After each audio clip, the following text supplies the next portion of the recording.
El tema de hoy es un tema de enorme importancia, yo diría sanitaria. ¿Por qué? Porque la depresión es, primero me presento, yo soy Marcelo Santkovich, soy el jefe del Departamento de Psiquiatría de INECO y él es Fernando Torrente, el jefe del Departamento de Psicoterapia de INECO. Trabajamos codo a codo, él y yo, y ambos respectivos equipos en el Departamento de Psiquiatría de INECO de Salud Mental. El tema es la depresión. Ustedes saben que la depresión es una condición que en la actualidad consideramos que es probablemente la principal causa de discapacidad entre todas las enfermedades, posiblemente por encima de las enfermedades cardiovasculares y de las enfermedades infecciosas y las muertes violentas, ¿sí? Y los accidentes, mejor dicho. Cuando decimos discapacidad, utilizamos un término, un concepto que deviene de la salud pública. Esto ocurrió en el año 90, el Banco Mundial y la Organización Mundial de la Salud decidieron hacer una investigación de largo alcance para ver cuáles eran las razones por las cuales las personas se enfermaban.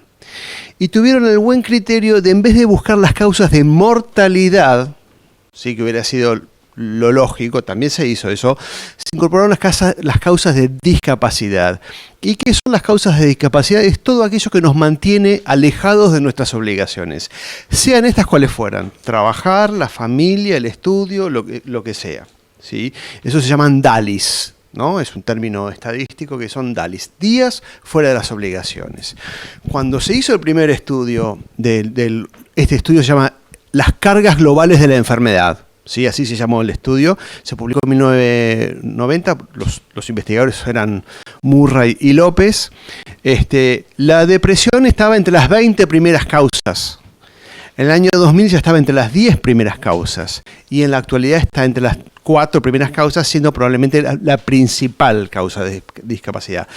La mayor parte de las discapacidades en el mundo ocurren por enfermedades del sistema nervioso. Esto no significa que nosotros hayamos reconocido a la depresión recientemente. Recientemente hemos comprendido y hemos logrado configurar qué es la depresión o a qué llamamos depresión. Durante mucho tiempo, la depresión, para definir la depresión se utilizaron diversos tipos de términos más de índole literario, como melancolía, etcétera, etcétera. Para los psiquiatras, melancolía es una palabra que tiene un significado muy específico, que no es lo mismo que significa para ustedes. Pero si ustedes leen literatura del siglo XVIII, melancolía es en realidad signo de locura en general. Podría ser tanto un psicótico como un depresivo. Pero la depresión es la principal causa de discapacidad. La pregunta es ¿por qué la depresión es tan frecuente? ¿Sí? Nadie puede responder con certeza esto, pero si ustedes quieren, como dice un gran investigador americano, Daniel Weinberger, la pistola humeante de todo esto es el estrés.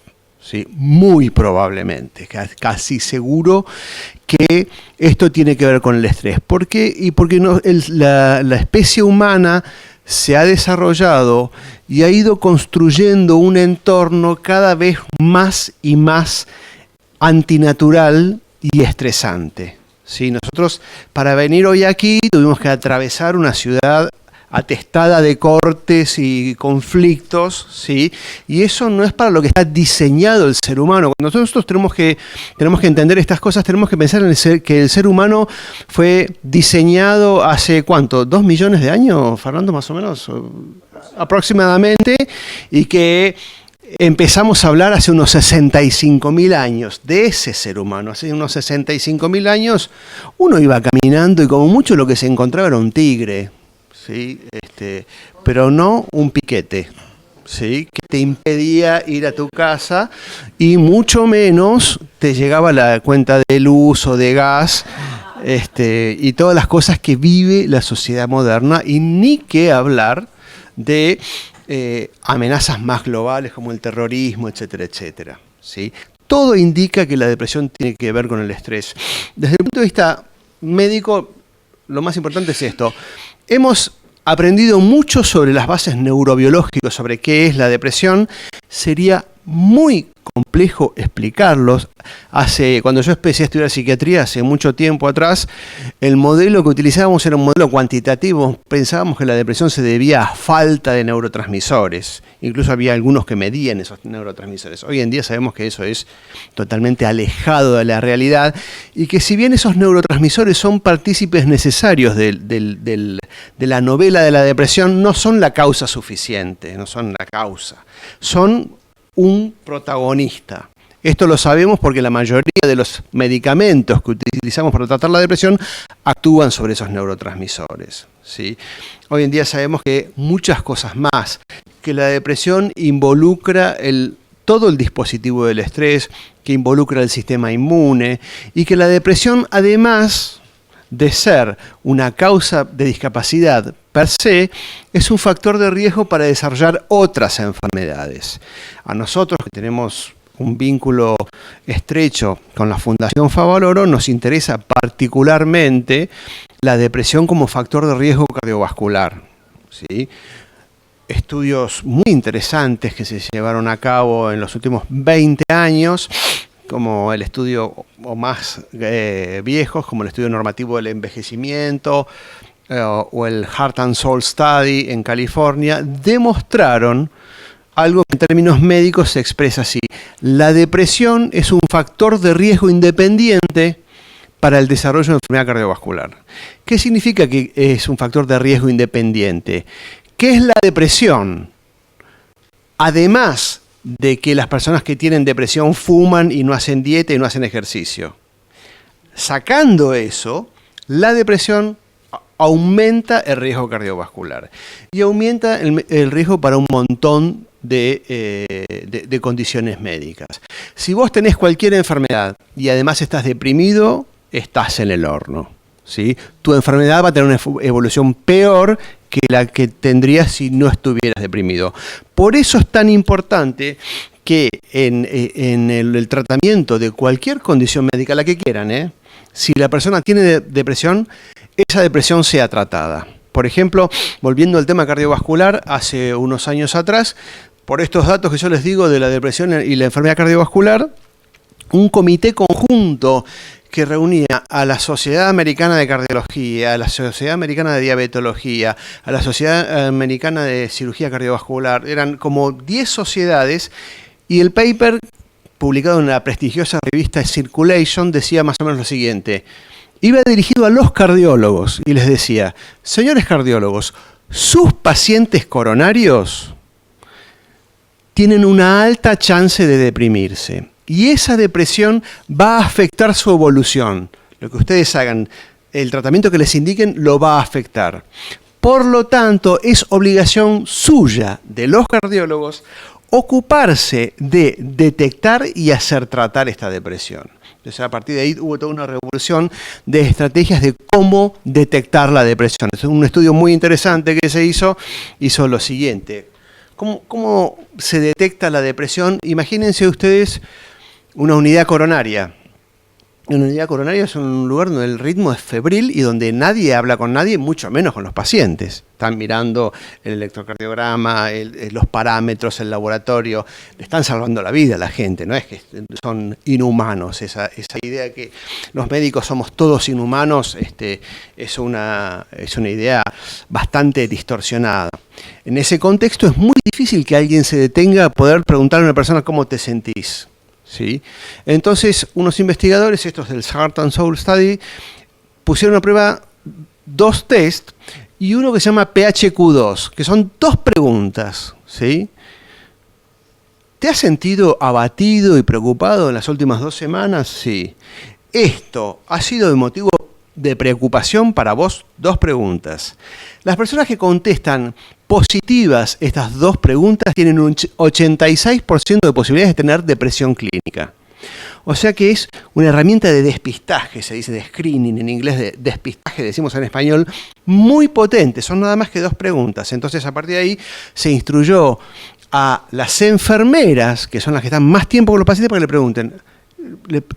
Y en el caso de que se detecte, no es que se hizo diagnóstico. Cuando la persona responde estas preguntas de forma afirmativa, se llama a un psicólogo, a un psiquiatra que la venga y la asista, ¿sí?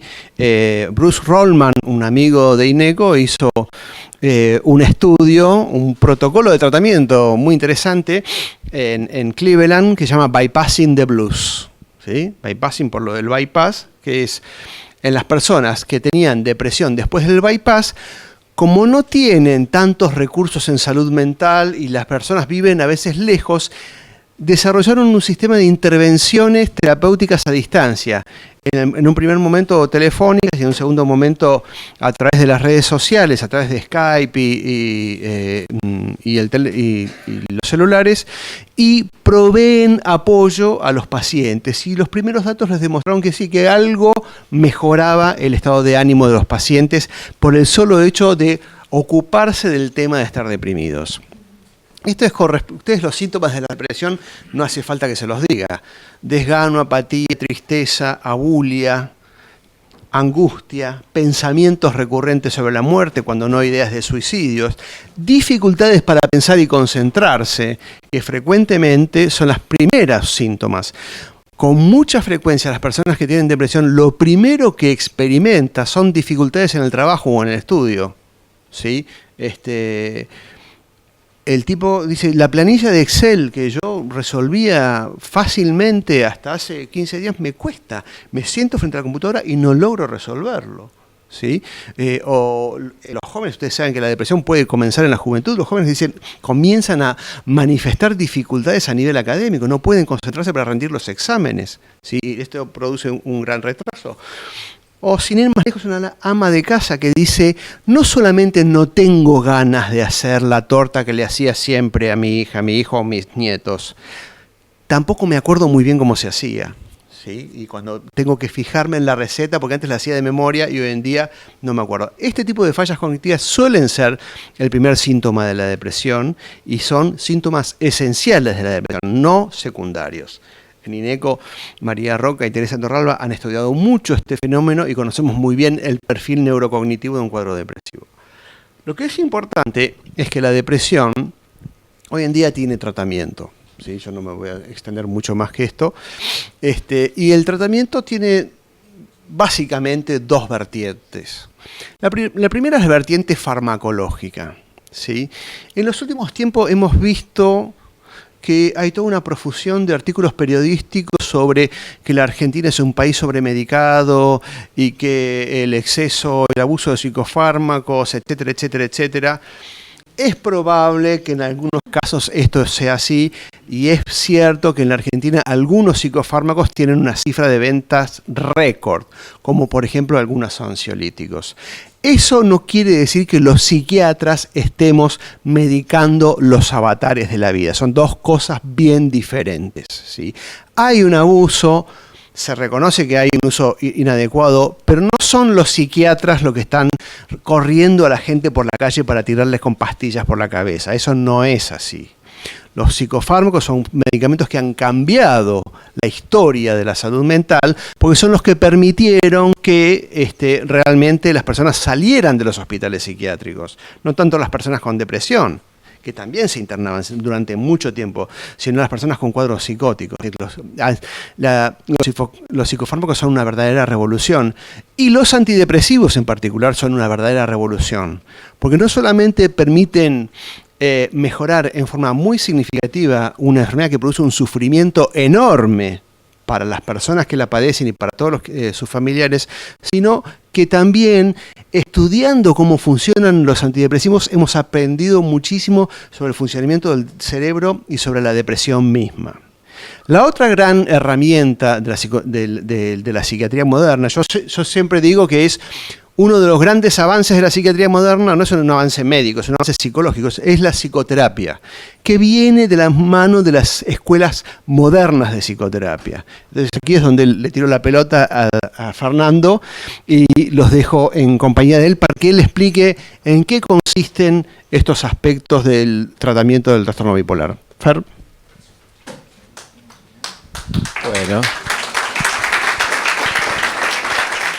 Bueno, muchas gracias, Marcelo. La idea es contarles, primero, antes de entrar sobre cómo tratamos desde la psicoterapia en combinación con la psicofarmacología la depresión, ver si podemos hacer un esquema, un esbozo de cómo nos afecta la depresión para entender por qué la tratamos como la tratamos o qué tendríamos que hacer para tratarla mejor. Porque tenemos, como decía Marcelo, un arsenal importante de tratamientos si comparamos la situación actual con más o menos 50 o 60 años atrás. Entonces, si nos vamos simplemente a 1950, teníamos mucho menos posibilidades de tratamiento de la depresión de las que lo tenemos hoy, tanto en el arsenal farmacológico como en los tipos de terapias y el conocimiento de terapias psicológicas que tenemos hoy para la depresión. Realmente, a pesar de ese panorama que trazaba Marcelo, que es cierto de que la depresión está avanzando en nuestra sociedad de alguna forma, por lo menos en sus efectos, en su magnitud, también es cierto, y debemos decirlo, la contracara o la otra cara de la moneda es que tenemos muchas mejores formas de tratarlo, más potentes y sobre todo con evidencia, con apoyo, con estudios que nos dicen que tanto la farmacología como la psicoterapia y en los casos más intensos, más severos, la combinación de ambos producen resultados positivos en el tratamiento de la depresión. O sea, hoy por hoy un gran número de pacientes pueden ser tratados eficazmente por los recursos que tenemos. Pero a pesar de eso, el rompecabezas de la depresión no es sencillo. Sería realmente falso decir que conocemos por qué se produce la depresión y cómo tratarlo. Realmente hay todavía muchas preguntas y muchas incógnitas. Y entonces estamos con esta paradoja de que tenemos más conocimiento, mejores tratamientos, pero un problema que avanza y mucho territorio todavía por cubrir. Entonces me gustaría hacer una rápida revisión de qué cosas sí sabemos y por qué creemos que, o cuál es nuestra intuición de por qué es tan difícil todavía tratar la depresión. Y allí vienen varias cosas que Marcelo ya adelantó algunos. Antes de pasar a cada uno de los puntos que hacen a cómo la depresión nos afecta, algo que anticipó Marcelo es que la depresión conlleva una variedad de síntomas. No es una enfermedad o un trastorno homogéneo. Es decir, bueno, tomamos 100 personas con depresión y todos van a tener más o menos los mismos síntomas y las mismas manifestaciones. Dentro de esa lista que enumeró Marcelo, alguno por ahí tiene 3 o 4 síntomas más intensos, ¿no? Ustedes saben, hoy las clasificaciones piden un cierto número, que tenga 6 síntomas mínimos de una lista. Pero esos 6 pueden ser en unos 6, en otros 6 totalmente diferentes, en otros. O sea que la combinación de síntomas en cada persona puede ser distinto al del otro. Dentro de ese conjunto, de esa lista, la combinación puede ser diferente. Las causas que están detrás de esas combinatorias de síntomas también pueden ser diferentes. En algunos casos, algunos de los factores que suponemos que nos dan vulnerabilidad hacia la depresión pueden ser más intensos en unas personas que en otras. O sea, un mismo problema puede tener distintas formas de presentarse y combinación de causas diferentes. No es que tenemos una causa, un síntoma y entonces un tratamiento para esa causa y ese síntoma. Si tenemos un polimorfismo, una heterogeneidad de síntomas y diferente combinación de causas, claro, en una persona lo que puede funcionar tal vez no funcione igual que en la otra. No es que hay como un antibiótico general, para decir algo así, que cubre todas las causas, todas las bacterias, ¿no?, entre comillas, que pueden producir depresión. Tenemos variedad de causas, pero además tenemos otro problema, es que la depresión no es solo lo que nosotros tenemos en la mente, que es un periodo de unos meses donde la persona está mal.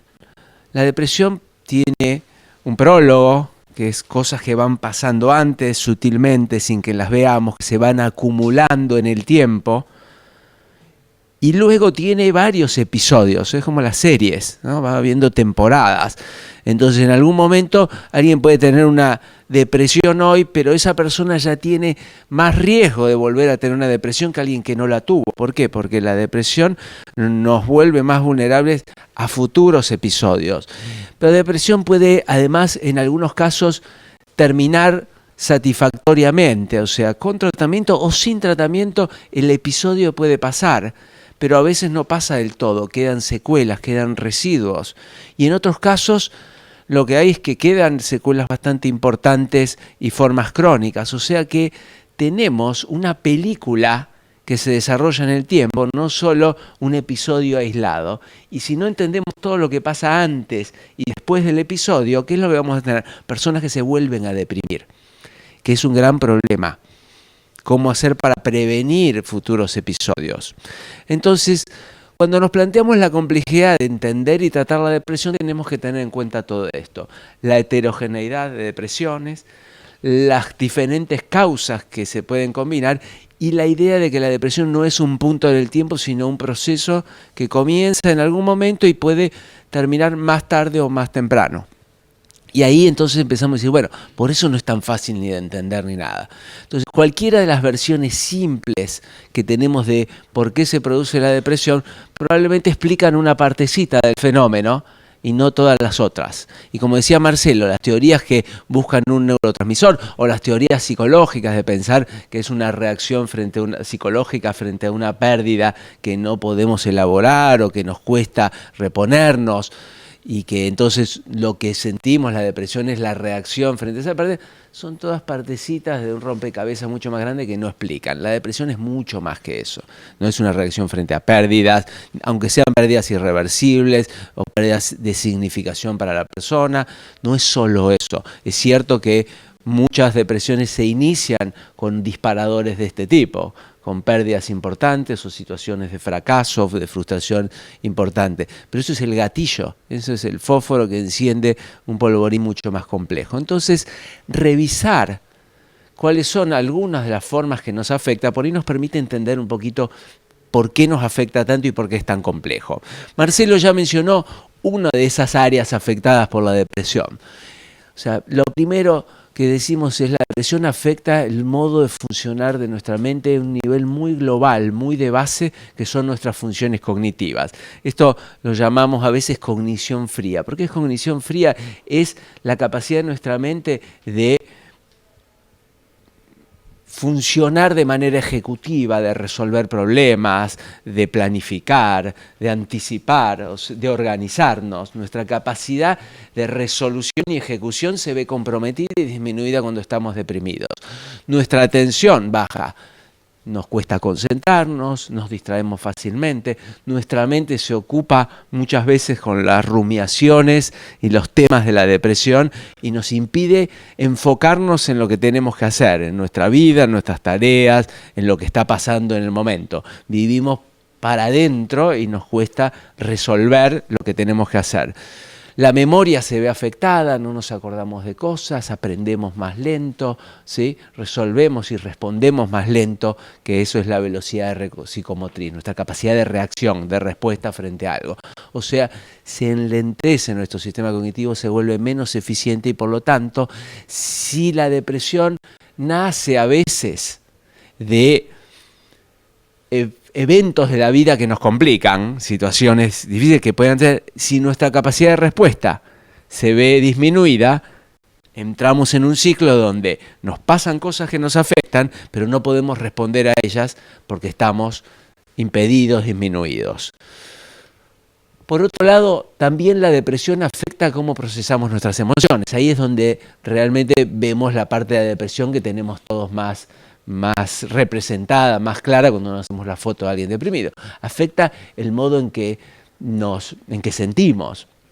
Pero no es solo la tristeza o sentir una tristeza profunda, es el modo en que elaboramos y procesamos los estímulos, las situaciones, los pensamientos que dan lugar a la tristeza. Es como que nuestra mente empieza a mirar, a seleccionar, a filtrar la información de maneras muy peculiares, de forma que todo lo que vivimos y experimentamos pareciera confirmar nuestras ideas negativas.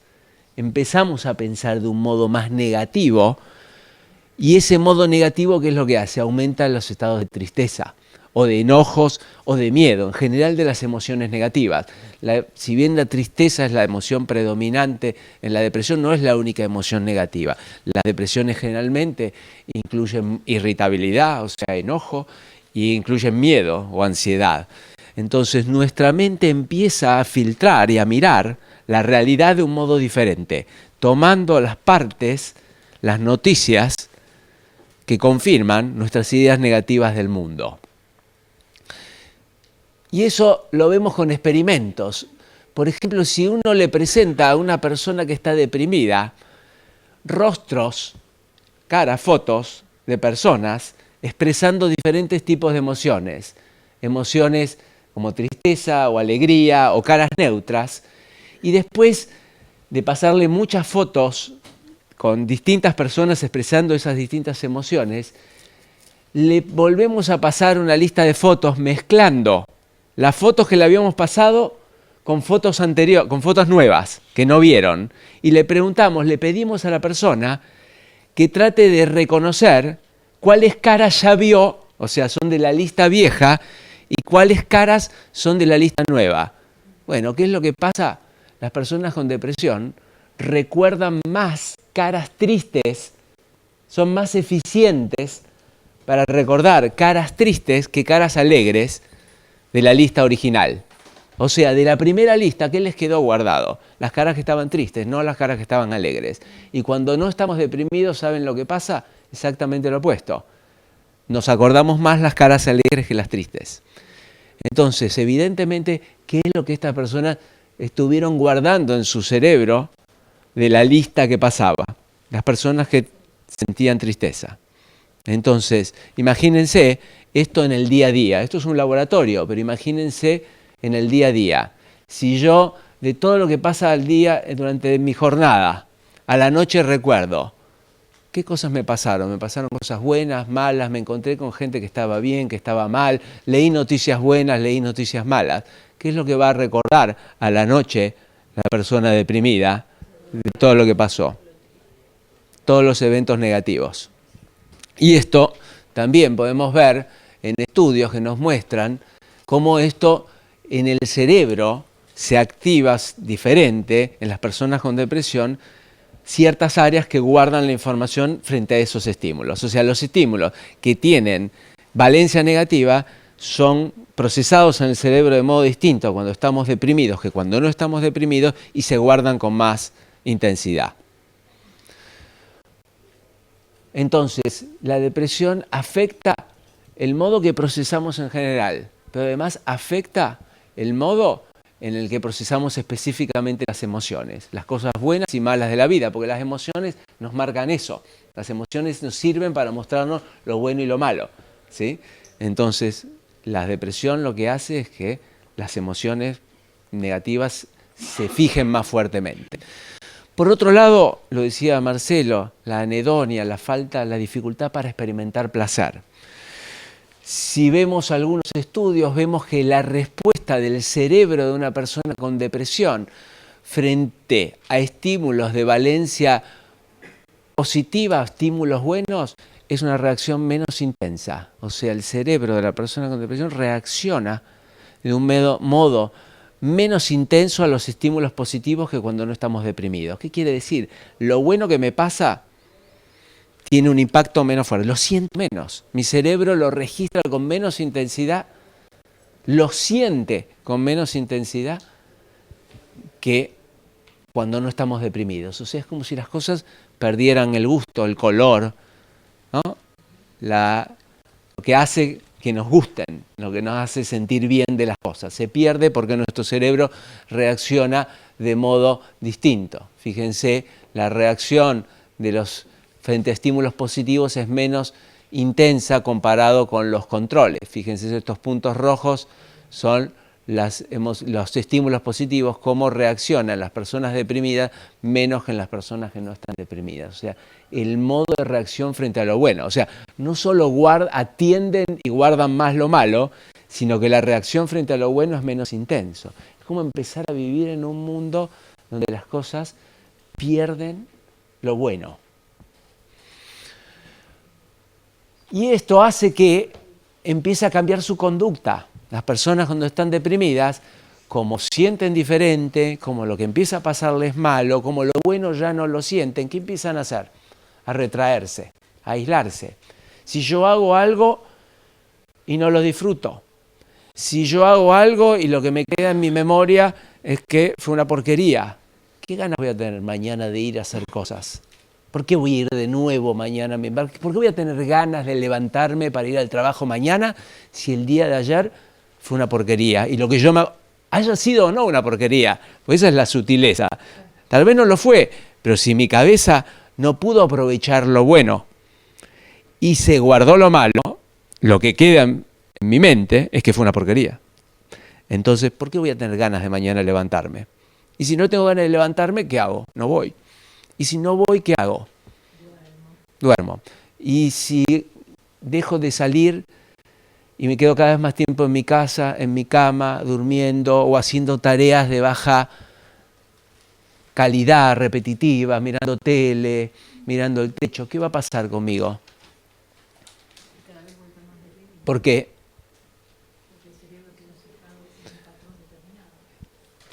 Sí, es cierto, buena respuesta. Pasa eso y ahí aparece algo que llamamos rumiaciones. El cerebro queda ocupado con lo que el cerebro produce todo el tiempo, que más cosas negativas. Además, ¿qué me estoy perdiendo si me quedo? Pierdo estímulos.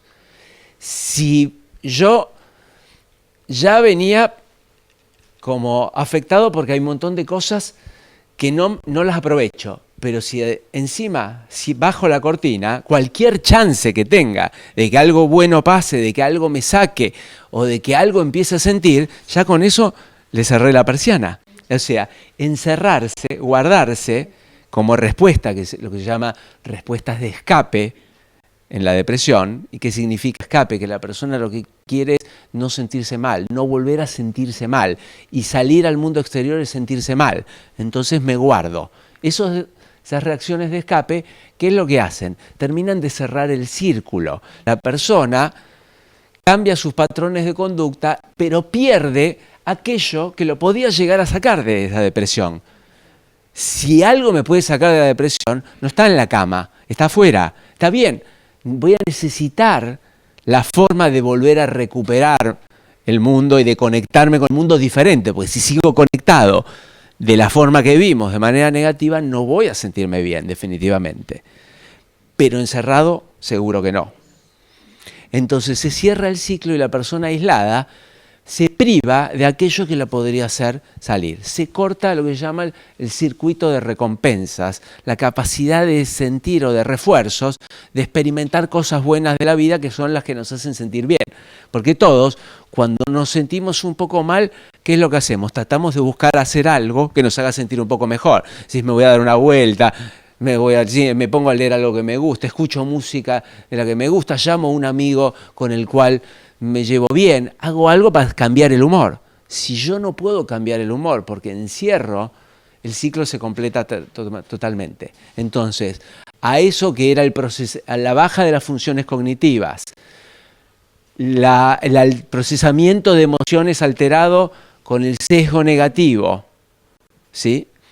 Le sumo la falta de experimentar estímulos positivos, la anedonia, lo que decíamos, esa baja de respuesta frente a estímulos positivos. Le sumo el aislamiento, la persona queda deprivada emocionalmente, y la deprivación emocional lo que hace es terminar el apagamiento. Es como una persona que queda apagada.